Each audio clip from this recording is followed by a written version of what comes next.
Hi there, I'm Fox 6 Chief Meteorologist James Paul Dice. It is 7:24. We are between newscasts here, and I thought I'd take the opportunity to play around with one of our webcams here in the weather office to kind of give you a behind-the-scenes view of some of the computers that we use and just how we forecast the weather here at Fox 6. So this is the computer that I'm sitting at, is where I typically check all my emails, and that's one of the best ways to get in touch with me. Drop me an email, I usually get right back with you. And also look up some of the forecast information, some of the forecast models, but there's a whole bunch of computers that we use here in the office, and I want to kind of pick up the camera, and it's going to be a little bit of a shaky cam around here, and look at all the computers that we have here in the office. As we look over toward the right here, that area is where our traffic guy Derek Scudder sits when he's doing the traffic updates in the morning and the afternoon. He has about 8 different Alabama DOT cameras that he can look at, as well as our camera on the Alabama Power Building and the camera that's on our tower here on Red Mountain and in Tuscaloosa. Look at the computers that we have back here. We have our 3D Live system. That's our primary weather graphics system from Weather Central. Weather Central is one of the major weather vendors in the United States. They're based in Madison, Wisconsin, and this is, I would say, about 90% of the time when you're watching us do the weather on TV, and I'll get a little bit closer to this system, when you're seeing us do it on TV, it's coming from these computers.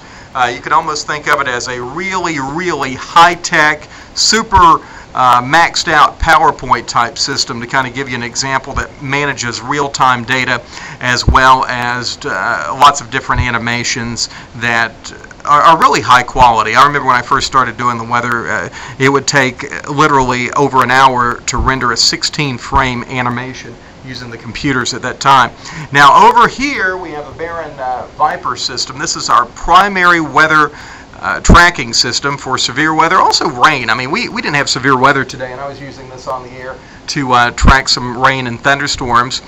This system was developed by Barron Services, by a meteorologist named Bob Barron in Huntsville, and one of the main, really the gold standard for severe weather tracking in this country. A fabulous system, a fairly expensive system, but it does have some patented algorithms that allows us to detect storms a little bit earlier, some of those rotations within thunderstorms, as opposed to the algorithms that come directly out of the National Weather Service, NEXRAD, some of their products that they use. So it gives us a little bit of a heads up. I've used this in Huntsville when I worked at WHNT-TV there. Just a fabulous product. So this is kind of the behind the scenes look.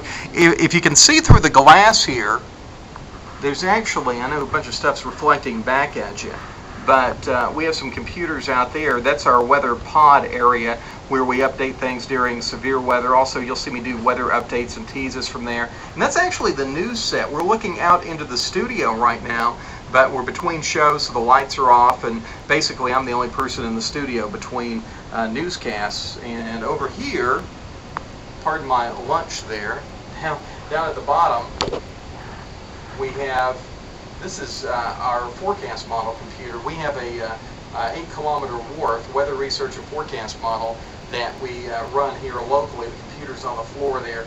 It's just amazing. It wasn't that many years ago that to do a forecast model in-house, you'd have to have a computer the size of a room. I mean, it was just incredible, the computing power. And we're just going to put the camera back over here and adjust it a little bit. But I thought you'd take a little bit of time to show you behind the scenes here in the office and give you an idea of what we do. We do the video blog tonight instead of the regular type it out. But talk to you later. By the way, the forecast, you might want to know a little forecast information. I think we'll see the next couple of days being fairly dry, but as we get on into Sunday, a pretty good chance of rain and thunderstorms. By the way, if you ever want to drop me a note, that sort of thing, email's the best route to do that. I try to respond to each and every email. james.dice@wbrc.com. Hope you're having a great one, and take it easy tonight.